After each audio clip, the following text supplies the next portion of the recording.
வணக்கம் மக்களே, welcome back to our channel. மீண்டும் ஒரு புதிய வீடியோ.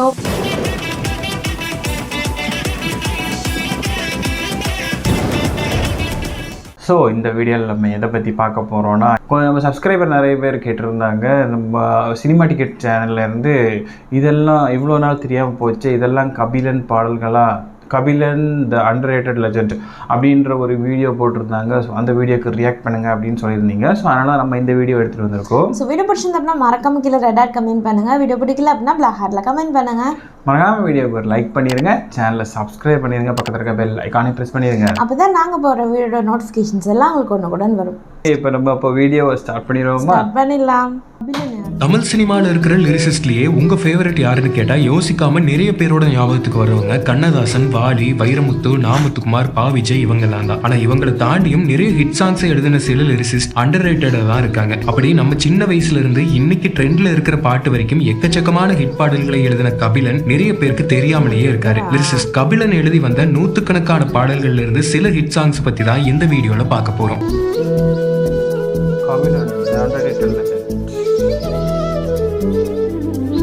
பாண்டிச்சேரியில ஒரு சாதாரணமான குடும்பத்துல பிறந்து வட சென்னையில வளர்ந்து படிப்பை முடிச்சுட்டு ஒரு மத்திய அரசு வேலையில இருந்த கபிலனுக்கு சின்ன வயசுல இருந்தே தமிழ் கவிதை எழுதுறதுல எல்லாம் ஆர்வம் அதிகமா இருந்துச்சு. கபிலன் எழுதின கவிதைகளை அவரோட நண்பர் மூலமா அப்பாயின்மெண்ட் வாங்கி கமலஹாசனை சந்திச்சு அதை கொடுக்க கவிதைகளை படிச்ச உலகநாயகனுக்கு ரொம்பவே பிடிச்சும் போச்சு. அந்த டைம்ல தெனாலி ஷூட்டிங் போயிட்டு இருக்க ஏஆர் ரஹ்மான் கிட்ட கபிலனை அனுப்பி வைக்க கபிலன் தெனாலி படத்துக்கு பாட்டு எழுத போனாரு. ஆனா சில காரணங்களால எழுத முடியாமையே போச்சு. அதுக்கப்புறம் மறுபடியும் நிறைய பக்கம் ட்ரை பண்ணதுல வித்யாசாகர் மியூசிக்ல பாடல் எழுதுற வாய்ப்பு கபிலனுக்கு கிடைச்சது. எழுதின முதல் பாட்டு தமிழ்நாட்டோட பட்டி தொட்டி எல்லாம் ஹிட்.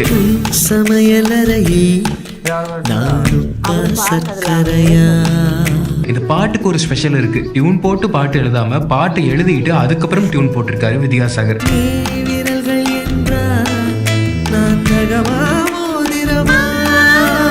உன் சமையலறையில் நான் உப்பா சர்க்கரையா மாதிரி எக்கச்சக்கமான வரிகளை கபிலன் எழுத அதுல பெஸ்டான வரிகளை வித்யாசாகர் தேர்ந்தெடுத்து டியூன் போட்டிருக்காரு. அதை எழுதி மெட்டமைச்ச பாட்டு அது அதுக்கு தில் படத்துக்கு முன்னால் நிறைய இயக்குநர்கிட்ட கொடுத்துரு. ரகுமான் சார்லாம் போயிட்டு வந்தது. அப்புறம் கடைசியாக தில்லியில் முடிஞ்சிச்சு. அது அவர் நான் கருபாணியை பண்ண வந்து நண்பர் அவர் சொல்லி அவர் தர்ணிகிட்ட சொல்லி தர்ணியை வித்யாசாகர்கிட்ட கூட்டிகிட்டு போய் அந்த பாட்டு ரெக்கார்ட்.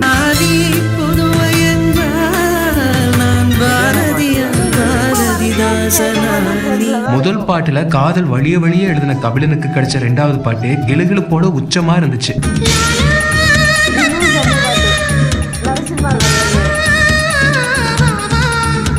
மணிசர்மா இசையில இந்த பாட்டுல எந்த ஒரு டபுள் மீனிங்கும் இல்லாம கிளாமரஸான வரிகள்ல கபிலன் கலக்கி இருப்பாரு.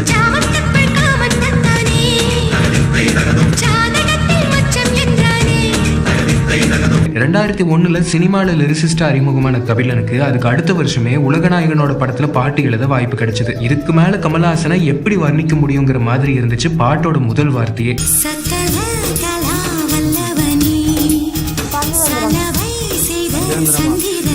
பாட்டோட சரணம் எல்லாம் கவிதையோட உச்சமா இருக்கும்.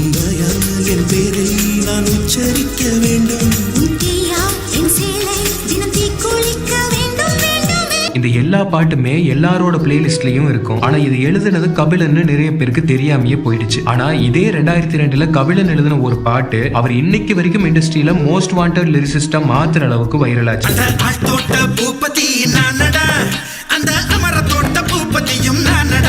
கபிலன் எழுதின வரிகள் முதல்ல மணிசர்மாவுக்கு பிடிக்காம போக அதை ரிஜெக்ட் பண்ணிட்டு வாலியை வச்சு இதே டியூனுக்கு பாட்டு எழுதி வாங்கிட்டாரு. யூத் படத்துல அசிஸ்டண்டா ஒர்க் பண்ணிட்டு இருந்த மிஸ்கின் மணிசர்மாவுக்கே தெரியாம கபிலன் வரிகளை வச்சு ரெக்கார்ட் பண்ணிட்டாரு. பாட்டும் வெளியே உலகமாக ஹிட் ஆச்சு. வச்சு பாட்டு சொல்லி கொடுத்தேன், பாட்டை ரெக்கார்ட் பண்ணிட்டோம். மணிசர்மாவுக்கு தெரியாது, ஏன்னா அவர் தெலுங்கு, தமிழ் என்னன்னு தெரியல. பாட்டெல்லாம் பாடி முடிச்சுட்டு வெளியே வந்தோன்னா பாட்டு ப்ரொடியூசரும் டைரக்டரும் பாட்டு கேட்க வந்தாங்க. பாட்டு கேட்க வந்தால் ஷாக்கு, என்னடா அப்படி பண்ணிட்டேன். ஆனால் பாட்டு நல்லா இருக்குது. எங்கள் டேரக்டர் நானும் வெளியே என்னை கூட்டு வெளியே விட்டார். ப்ரொடியூசர் கத்திக்கிட்டு இருக்க நான் வெளியே விட்டோம். அந்த உள்ளே வச்சு பாட்டு எடுத்தேன்ல அது வாலிது, பாட்டை உள்ளே வச்சேன்ல அது கபிலன், அதான் ஆள் தொட்டு பூபதி.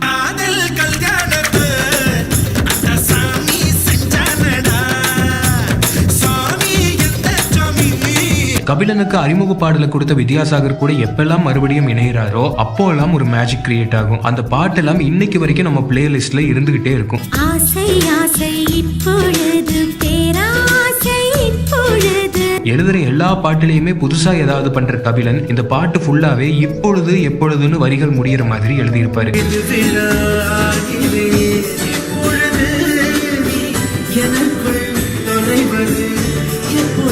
வித்யாசாகருக்கும் மணிசர்மாவுக்கும் இப்படி மெலடி பாடலையும் அழகான பாடல்களையும் கொடுத்த கபிலன் தேவாவுக்கு ஒரு பக்கா கானா சாங்க தம் படத்துல எழுதியிருந்தாரு.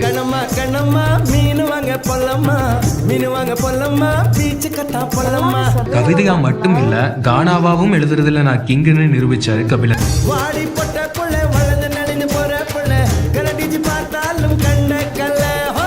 ஏர்லி 2Kல நம்ம கேட்டு வைப் பண்ண நிறைய பாட்டு கபிலன் எழுதினது, அதுல இதுவும் ஒண்ணு. மல்லிகை மல்லிகை பந்தலே அடி மணக்கும் மல்லிகை பந்தலே என்னை மயக்கி பார்க்க வந்தேன் என்றாலே. 2003ல மறுபடியும் வித்யாசாகர் கபிலன் காம்போ இணைஞ்சது. இந்த பாட்டுக்காக Tamil Nadu state film award for best lyricist கபிலனுக்கு கிடைச்சது.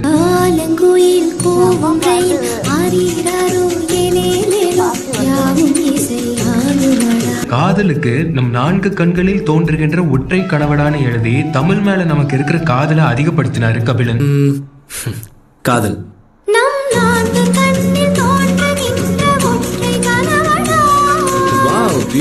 நான் இப்படிதான் எழுதுவேன்னு எந்த வரைமுறையும் வச்சுக்காம எந்த ஒரு சிச்சுவேஷன்னாலும் எப்படி டியூன்னாலும் எல்லாத்துக்கும் பொருத்தமான வரிகளாகவும் கேட்சியாகவும் எழுதி சார்ட் பஸ்டர் சாங்ஸா ஆக்கினாரு கபிலன்.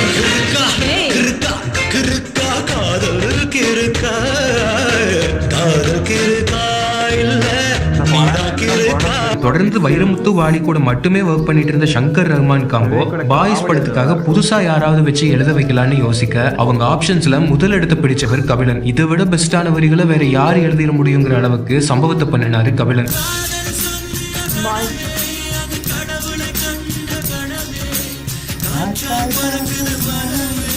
வானவில் ஒரு சீய பாட்டு தான் இந்த டைம்ல வந்து செம்ம ஹிட்டான பாட்டு தெரியுமா? அதுவும் அந்த 360 ஆங்கிள் வந்து எடுத்திருப்பாங்க. ஒவ்வொரு இதுலயுமே வந்துட்டு பாத்தீங்கன்னா ஒவ்வொரு சினிமோட்டோகிராஃபியுமே வந்து ஃபர்ஸ்ட் அறிமுகம் அந்த படத்துல தான் அறிமுகமாச்சு. வர எல்லா சாங்ஸ்லயுமே ஏதாவது ஒரு யூனிக்னஸ் வந்து இருந்திருக்கும். அதுலயும் இன்னொரு பாட்டு இந்த காதல் இதுதான் அந்த ஃபுல்லா வந்து குப்பையை அந்த இதுக்கு வந்து பாட்டில் அதுக்கப்புறம் அந்த இதை வச்சு ட்ரெஸ்ஸிங்குமே அதே மாதிரி இருக்கும். அந்த மாதிரி அந்த படமே வந்து அந்த பாய்ஸ்ன்னு வந்த இதுல வந்து அது யூனிக்கா இருக்கும். அந்த படம் ஸ்டார்டிங்ல இருந்து முடியறது குறையுமே வந்து யூனிக்கா இருக்கும். இப்பவுமே பார்க்கலாம். பார்த்தா அந்த காலேஜ்ல ஒரு சீன் வரும், எனக்கு அது ரொம்ப பிடிக்கும். அந்த ஒரு பண்ணுவார்ல அந்த காமெடி. அப்புறம் விவேக் சார் அடியே அவ அமெரிக்க அதிபர்னு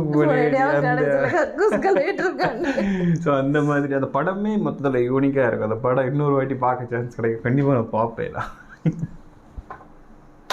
இந்த காக்கையும் மயிலென மாறியதுன்னு கற்பனையோட உச்சமாகும் ஒவ்வொரு பட்களிலும் சிரித்தேன்னு அற்புதமான வரிகளால பாட்டை அல்டிமேட் ஆக்கியிருந்தாரு கபிலன்.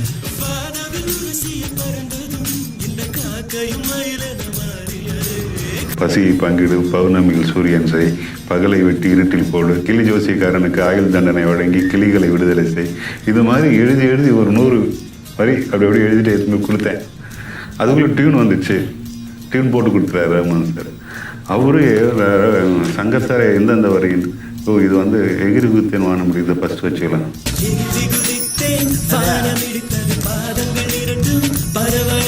இந்த படத்துல வந்து இன்னொரு பாட்டுக்கு காம்ப்ளிகேட்டடான டியூனா இருந்தாலும் அதுக்குள்ள அழகான தமிழ் வரிகளை புகுத்தி விளையாடி இருப்பாரு கபிலன்.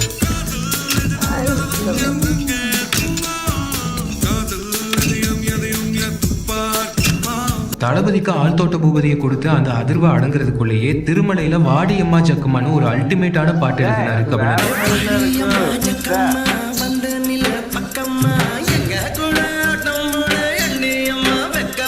குங்கும தேகத்துல சந்தனம் பூசியே ஆயுத பூஜைகள் செய்யத்தான் போறேன்னு இப்படியெல்லாம் எப்படித்தான் யோசிப்பாரோ கபிலன்.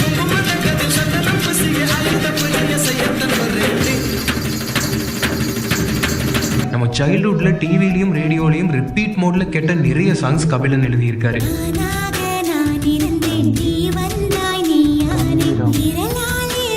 தளபதி வித்யாசாகர் எப்போ சேர்ந்தாலும் அது ஒரு பிளாக் பஸ்டர் கூட்டணி தான். கூட கபிலனும் சேர்ந்தா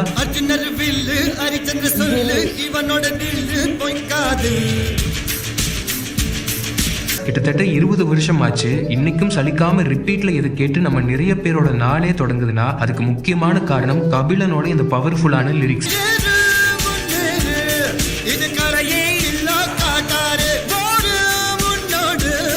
தான் எழுதின பாடல்கள்லயே ரொம்பவும் கஷ்டமானது இந்த பாட்டு எழுதுறதுக்காக தான் கபிலனே நிறைய இடங்கள்ல சொல்லியிருக்காரு. அப்படி ஒரு வித்தியாசமான சிச்சுவேஷன்ல படத்துல இந்த பாட்டு வரும்.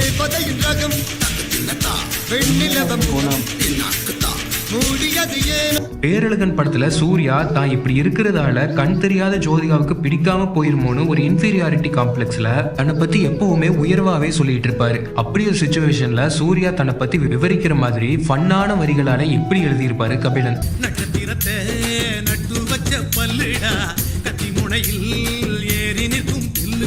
வித்யாசாகரோட ஹிட்ஸ் மட்டும் இல்ல, நிறைய அண்டர்ரேட்டட் சாங்ஸ் கூட எழுதினது கபிலன் தான்.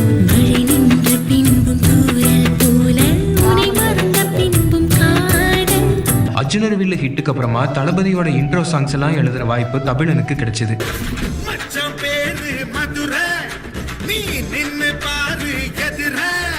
வந்த எந்த வாய்ப்பையும் தவற விடாம தளபதிக்கு பெஸ்டான சாங்ஸா கொடுத்தாரு கபிலன்.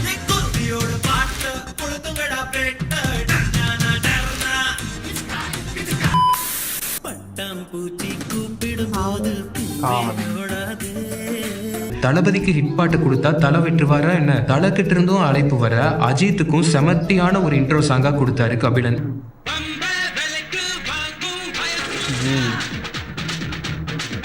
இந்த டைம்ல தான் வித்யாசாகர் சந்திரமுகியில கமிட் ஆனாரு. அந்த படத்துல இன்னைக்கு வரைக்கும் நம்ம வைப் பண்ணிட்டு இருக்கிற மாதிரி ஒரு பாட்டை கொடுத்தாரு கபிலன்.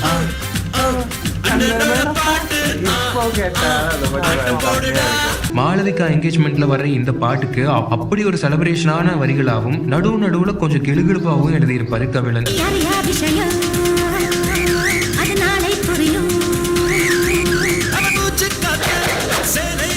சரி, அதெல்லாம் இருக்கட்டும். கபிலன் இந்த பாட்டுல எழுதின இந்த வரி என்னன்னு யாருக்காவது தெரிஞ்சா கமெண்ட்ல சொல்லுங்க.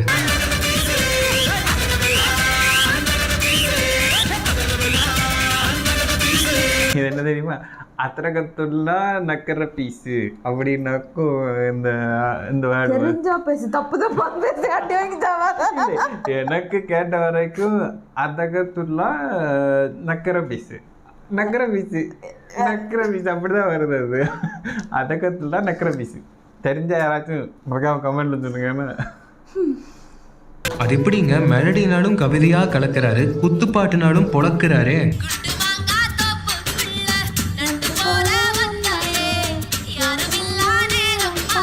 தளபதியோட திருப்பாச்சியில எல்லா பாட்டையும் பேரரசை எழுத அந்த ஏக்கத்தை சச்சின் படத்துல இப்படி எழுதி தீர்த்துக்கிட்டாரு கபிலன்.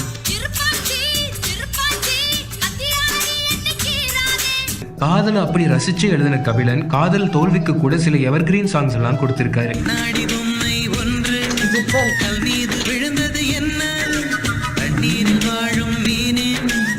இதே படத்துல வந்த இந்த வைப்பாட்டையும் கபிலன் தான் எழுதினது.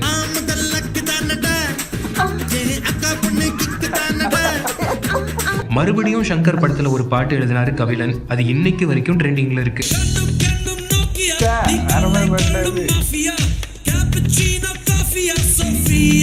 தெர்மாக்கோல் சிற்பம் நீ உன்னில் ஒட்டி கொண்டுள்ள சின்ன வெள்ளை பந்து நானடின்னு வேற லெவல் வரிகளா எழுதியிருப்பாரு கபிலன்.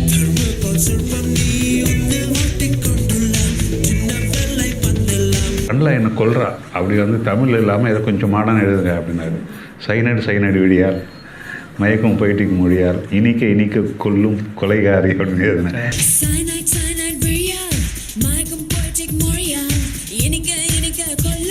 கபிலன் பாடல்கள்ல வரிகள்ல தமிழ் வழிஞ்சோடும், கேட்சியாவும் இருக்கும், டியூன்லயும் பக்காவா உட்காரும்.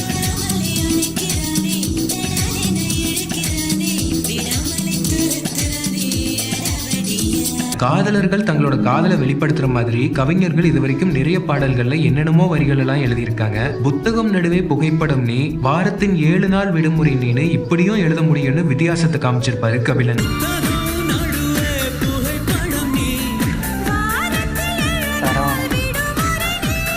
கபிலன் எழுதினாலே அந்த பாட்டு ஹிட்டுங்கிற மாதிரி தொட்டதெல்லாம் ஹிட் ஆச்சு. உன் பார்வையில் பைத்தியமானே, உன் வார்த்தையில் வாக்கியமானே. கபிலன் எழுதின நிறைய பாடல்களாலேயே அந்த படங்கள் நல்லா தியேட்டர்ல ஓடவும் செஞ்சது. படத்தோட எதிர்பார்ப்பும் கூடுச்சு.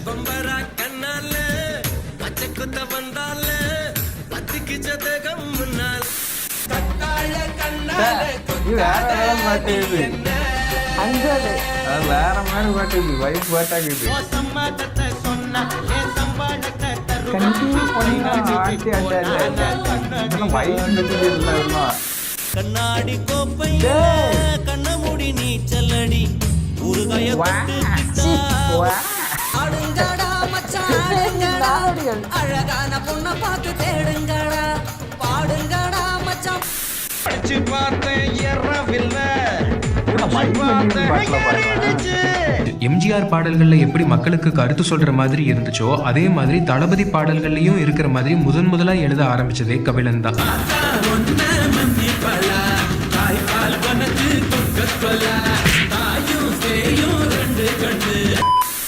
அகதியான மக்களுக்கு அமைதியான நாடு கேட்பேன். இன்ட்ரோ சாங்க்கு எம்ஜிஆருக்கு கண்ணதாசன், ரஜினிக்கு வைரமுத்து மாதிரி விஜய்க்கு கபிலன் அவ்வளோ அருமையான ஹிட்டான இன்ட்ரோ சாங்ஸ் எல்லாம் கொடுத்திருக்காரு.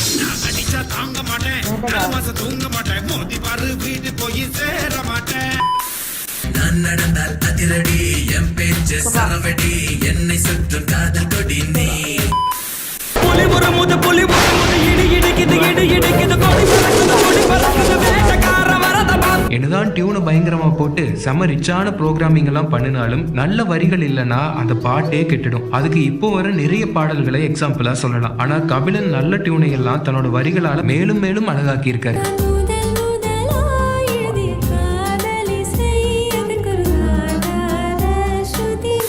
இந்த பாட்டுலாம் என்னோட ஃபேவரட் லிஸ்ட்ல இருந்தது, பிளேலிஸ்ட்ல.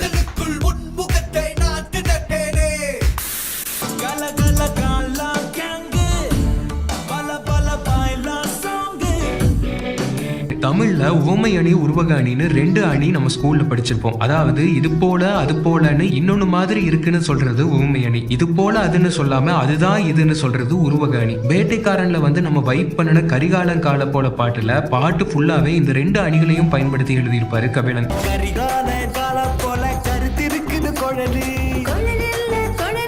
இதுல கரிகாலன் கால போலன்னு சொல்றது உவமை அணி, அது கூந்தல் இல்ல தாஜ்மஹால் நிழல்னு சொல்றது உருவக அணி. இப்படி சாதாரணமான சிச்சுவேஷன்ல வர்ற பாடல்ல கூட எவ்வளவு மேஜிக் பண்ணியிருப்பாரு கபிலன். மருதாணி கோலம் போட்டு மயக்குது அபூர்வ சகோதரர்கள்ல சர்க்கஸ்ல வேலை செய்யற ஹீரோ லவ் ஃபெயிலியர் ஆகும்போது வர்ற பாட்டு இது.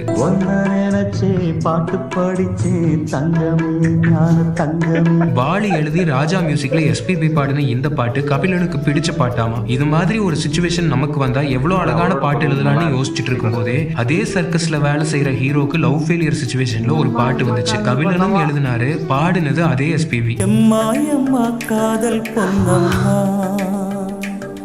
நீ என்ன விட்டு காதல் ஒரு போதை மாத்திரை, அதை போட்டுக்கிட்ட மூங்கில் ஏத்துனா பாடை தானே, அதை போட்டுக்கிட்டா கொஞ்சம் கொஞ்சமாக சாகடிக்கிறது காதல் தானே. அந்த விஷயத்தை அதில் சொல்லியிருப்பேன். அதில் ஒரு போதை மாத்திரை, அதை போட்டுக்கிட்ட மூங்கில் யாத்திரை. டைரக்டர் ரஞ்சித் சந்தோஷ் நாராயணன் கபிலன் காம்போட வந்த பாடல்களும் மெகா ஹிட் ஆச்சு. ஆசை ஓர் புல்வெளி அதில் ஆண் பெண் இரு பனித்துளி தெரியுமா பாட்டு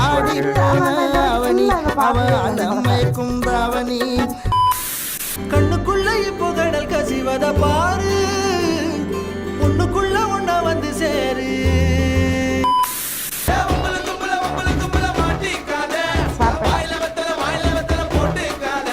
வட சென்னையோட சிறப்புகளை இதை விட சிறப்பா வேற யாருப்பா எழுத முடியும்?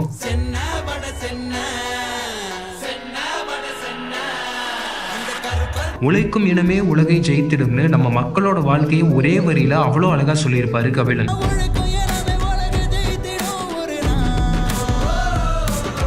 சின்ன வயசுல இருந்தே வட சென்னையில வளர்ந்ததாலேயோ என்னவோ இந்த பாட்டுல அவ்வளோ உயிர் இருக்கிற மாதிரி எழுதியிருப்பாரு கபிலன்.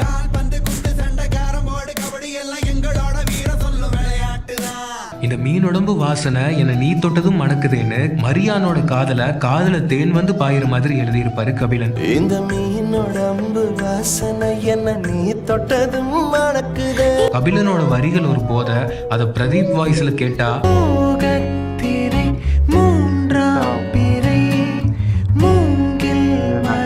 பெரிய மியூசிக் டைரக்டர்ஸ் மட்டும் இல்ல புது இசையமைப்பாளர்களோட கபிலன் ஒர்க் பண்ணினாலும் அந்த பாட்டு ஹிட் தான். எழுதியதோ எனக்கெனவோ ஒரு கவிதையினை. தமிழ் எவ்வளோ அழகான மொழின்னு இந்த மாதிரி சில பாட்டெல்லாம் கேட்கும் போது தான் நம்மளாலேயே உணர முடியும். இனி நீயும் நானும் ஒன்றாய் சேர்ந்தால் காதல் இரண்டு எழுத்து வெண்ணே. யுவன் மியூசிக்ல அஞ்சான்ல வந்த இந்த பாட்டெல்லாம் எவர் கிரீன்னு சொல்லலாம். காதல் ஆசை யாரை விட்டதோ விழிகளிலே உன் தேடல் செவிகளிலே உன் பாடல் இரண்டுக்கும் நடுவிலே இதயத்தின் உரையாடல்னு காதல் மழையா பொழிஞ்சிருப்பாரு கபிலன்.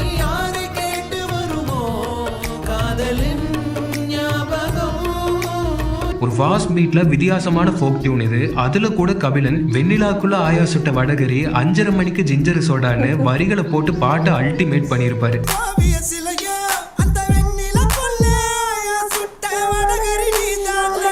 கபிலன் பாட்ட பிரதீப் மட்டும் இல்ல கானா பாலா பாடுனா கூட கேட்க வைவா தான் இருக்கும்.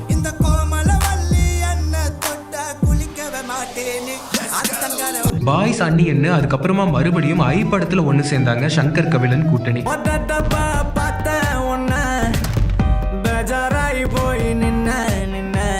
மாடலா வர எமி ஜாக்சனுக்கும் லோக்கல் சென்னை பையனா வர விக்ரமையும் வானவில்லு நீ பின்னி மில்லு நான்னு ரைமிங்லயே விவரிச்சிருப்பாரு கபிலன்.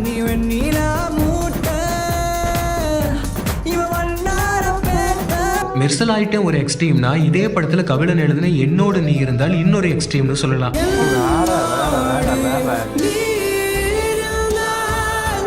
ஆளே மாறி விக்ரம் இந்த உருவத்துல வரும்போது அவரோட சூழ்நிலையையும் காதலையும் இவ்வளோ அழகான வரிகளால சொல்லியிருப்பாரு கபிலன்.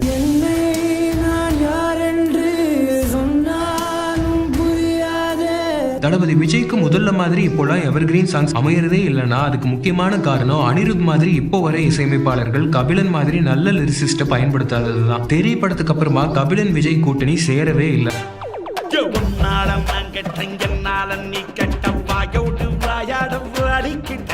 ரஞ்சித் சூப்பர் ஸ்டாரோட சேர்ந்த 2 படங்கள்லயும் கபிலன் புரட்சிகரமான பாடல்களை எழுதினாரு.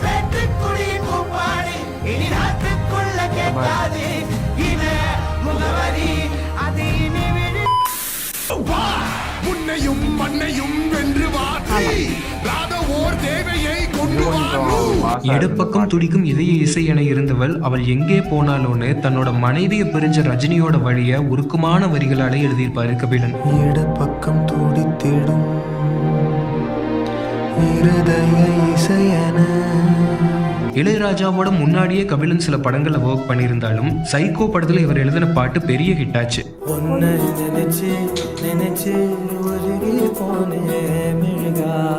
கண் பார்வை இல்லாத ஹீரோவோட காதல வாசம் ஓசை இவைதான் எந்தன் உறவே உலகின் நீண்ட இரவென்றால் எந்தன் இரவேன்னு உருகி உருகி எழுதியிருப்பாரு கபிலன். பிளைண்டுக்கு வந்து 2 விஷயம் தான் பிரதானமான விஷயமா இருக்கும். ஒன்று வந்து வாசம், ஒன்று வந்து ஓசை. ஓசை வந்து இது மணி ஓசை, இது கிட்டார் ஓசை, இது வயலன் ஓசைன்னு கண்டுபிடிச்சிருவானுங்க பார்வையற்றவர்கள். அதே மாதிரி வாசம் இது மல்லிப்பூ வாசம், இது சந்தன வாசம் அப்படின்னு கண்டுபிடிச்சிருவாங்க. 2 தான் அவங்களுக்கு பிரதானமான ஒரு புரிதல். அதான் வாசம் ஓசை இவைதானே எந்த உறவே.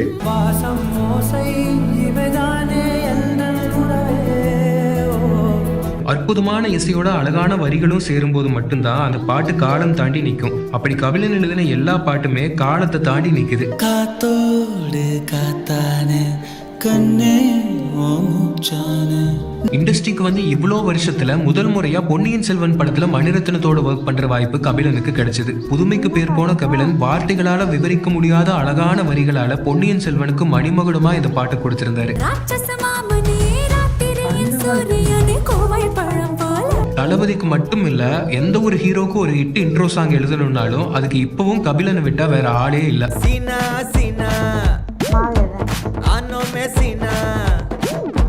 நம்ம இசை புயல என்னதான் வெஸ்டர்னைஸ்டு ஹிட் சாங்ஸ் எல்லாம் கொடுத்தாலும் நம்ம மண்ணோட இசையையும் அப்பப்போ நிறைய பாடல்கள் மூலமா தந்திருப்பாரு. அந்த பாட்டு கச்சிதமா அமைய கபிலன் மாதிரி ஒரு நல்ல லிரிசிஸ்ட் சேர்ந்தாதான் முடியும். அப்படி ஒரு வித்தியாசமான இசையில லால் சலாம்ல கபிலன் எழுதின இந்த பாட்டு இன்னைக்கு நிறைய பேரோட ஃபேவரட்டா இருக்கு.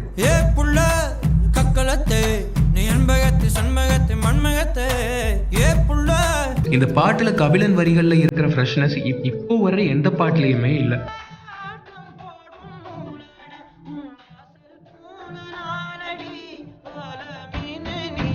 காதல், காதல் தோல்வி, நட்பு, கொண்டாட்டம், அரசியல்னு இத்தனை பாடல்களை கொடுத்த கபிலன் அவரோட பொண்ணு சமீபத்தில் இறந்து போனதுல இருந்து மீள முடியாத வேதனையில இருக்காரு. அவர் அதுல இருந்து மீண்டு வரணும். பெரிய இழப்பு அதுதான், மகள் தான். இன்னும் மேலே அவங்க மகள் வந்துட்டு குளிச்சுட்டு போகிறது, அந்த மகள் தலை வர்றது, அந்த மகள் வந்து சிரிக்கிறது, மகள் காஃபி சாப்பிட்றது, எல்லாமே சுற்றி அப்படியே நம்மளை கொள்ளுது.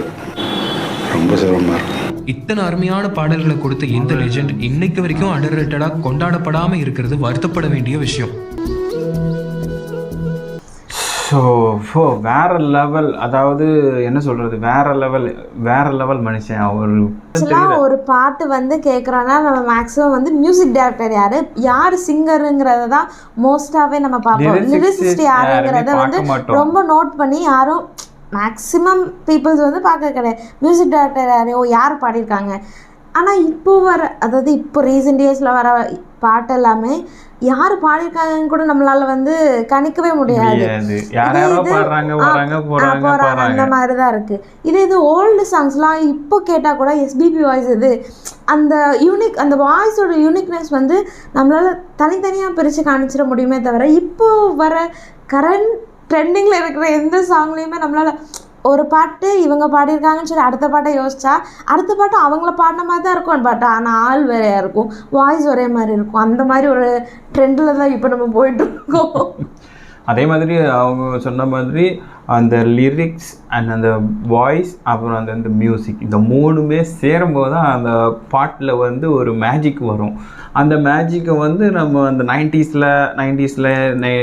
80s, 90s, 70s இந்த டைமில் வந்து நம்ம நல்லாவே வந்து அதை வந்து உணர முடிஞ்சது. இப்போ 2Kல வந்து பார்த்தீங்கன்னா ஏதோ அந்த படத்தோட சிங்க் ஆகணும் அப்படிங்கிற மாதிரி, அந்த படத்துக்கு சிங்க் ஆகணும், அந்த படத்துக்கு மேட்சிங்காக இருக்கணும். பார்த்தீங்கன்னா திடீர்னு பார்த்தா ஏதோ ஒரு சீனில் இருப்பாங்க, ஆனால் ஏதோ ஒரு இதில் பாட்டு வரும். ஒரு சாங் வந்து வருது அப்படின்னா மேபி இந்த நம்ம இப்போ இந்த ஐலாம் இப்போ அந்த மூவிஸ்லாம் வந்து ஐக்கு அப்புறம் கொஞ்சம் எதுவுமே எனக்கு மைண்ட் இப்போ வரைக்கும் மைண்ட்ல எந்த பாட்டுமே இல்லை. தர்பாரா இல்ல காலாக்கு முன்னாடி ஏதோ ஒரு பாட்டு கபாலி, அந்த சாங் எனக்கு கேட்ட மாதிரி ஞாபகமே கூட இல்லை எனக்கு. இந்த காலால நெருப்புடா நெருங்குடா அந்த மாதிரி அது கொஞ்சம் நல்ல. அந்த ஐ மூவில லாஸ்டா வந்து எனக்கு அந்நியனுக்கு அப்புறம் அந்த ஐ மூவி தான் எனக்கு ஞாபகம் இருக்குது. அதுக்கு முன்னாடி உள்ளதெல்லாம் எனக்கு ஞாபகம் இல்லை. அந்த ஐயில் வந்து அந்த மெர்சல் ஆகிட்டேன் சாங், அப்புறம் என்னோடு நீ இருந்தால் அந்த சாங்கும் அது வந்து வேறு லெவலில் இருக்கும். அதுக்கப்புறம் வந்த சினிமாக்களில் வந்து குறைஞ்சது எந்த பாட்டுமே கேட்க முடியல.